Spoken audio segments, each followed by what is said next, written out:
Shalom anak muda yang dikasihi Tuhan. Hari ini izinkan saya share tentang sebuah perenungan yang baru-baru saja saya pelajari. Sejujurnya ini adalah sebuah nasihat mengenai perzinahan. Tapi ada satu ayat yang membuat saya sadar betapa saya itu sudah kehilangan dan saya itu sudah menukarkan sesuatu yang sangat berarti. Dikatakan di Proverbs 5 verse 17 until 20.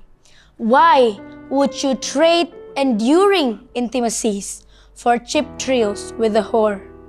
Mengapa Anda menukar keintiman untuk sensasi murah dengan pelacur? Ayat ini menampar saya sekali lagi.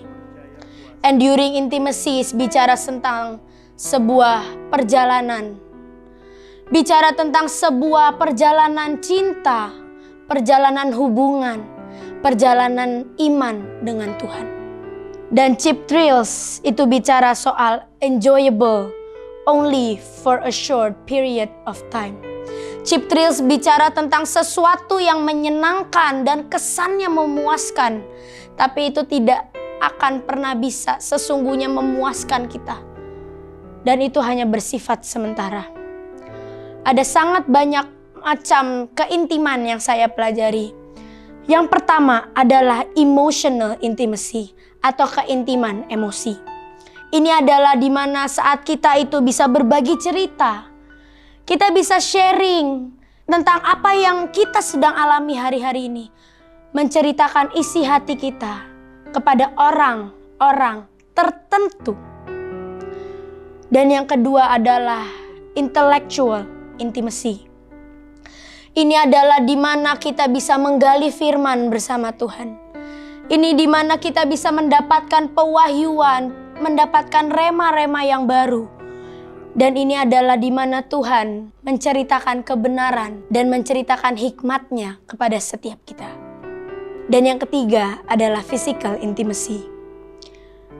Sebuah keintiman fisik yang bisa kita rasakan. Sentuhannya, cintanya, dan ciumannya yang memberikan dan memperlengkapi kita dengan senjata. Izinkan saya sharing. Waktu itu ada sebuah misi yang diberikan untuk setiap kita. Untuk pergi ke bangsa-bangsa di tengah semua pandemi. Dan hari itu ada 5 negara yang disodorkan. Dan hari itu saya sesungguhnya memilih Belanda. Karena saya berpikir, wah kalau di Belanda enak, bisa dapat foto-foto bagus, bisa pakai jaket dingin dan segala macam yang saya sudah impikan tentang Eropa dan Belanda. Tapi hari itu ada satu negara yang saya sesungguhnya gak mau untuk datengin. Tapi tiba-tiba Tuhan bicara, taruh namamu di bawah bangsa itu. Dan saya menaruh nama saya. Dan ternyata saya kepilih untuk pergi ke Pakistan. Tapi hari itu Tuhan menawarkan sebuah perjalanan cinta dengan saya. Tuhan menawarkan sebuah perjalanan hubungan dengan saya. Dan hari itu waktu saya sepakat, waktu saya memilih untuk mempunyai sebuah enduring intimacy. Dan saya akhirnya pergi dan berangkat ke Pakistan. Sangat banyak hal yang ajaib yang saya saksikan. Dan itu adalah perjalanan cinta saya dengan Tuhan. Tapi waktu saya mulai senang dengan semua lampu sorot dan tepuk tangan yang saya dapatkan, saya menukarkan enduring intimacy itu dengan cheap thrills. Sebuah sensasi yang tiba-tiba membuat saya ingin tepuk tangan lebih lagi. Tapi karena cintanya Tuhan, Tuhan mendidik saya dengan membuat saya bersabatikal 5 hari. Dan sesungguhnya itu membuat saya malu. Setelah semua keajaiban, semua KKR, semua lawatan yang saya kerjakan. Dan sejujurnya saya sudah pengen pulang dengan semua tepuk tangan yang diberikan kepada saya. Tapi hari itu Tuhan memberikan waktu untuk berpacaran dengan saya.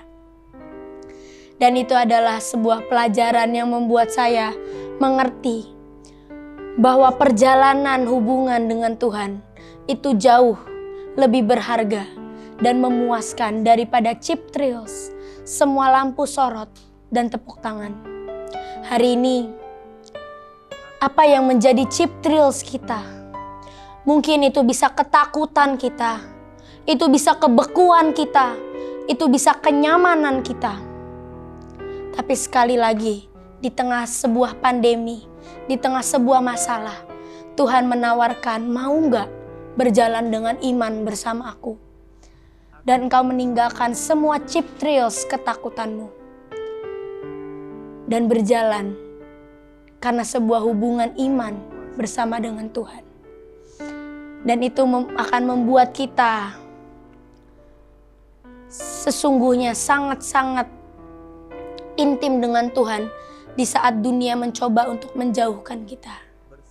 Jangan pernah tukarkan enduring intimacies dengan cheap thrills yang hanya bersifat sementara.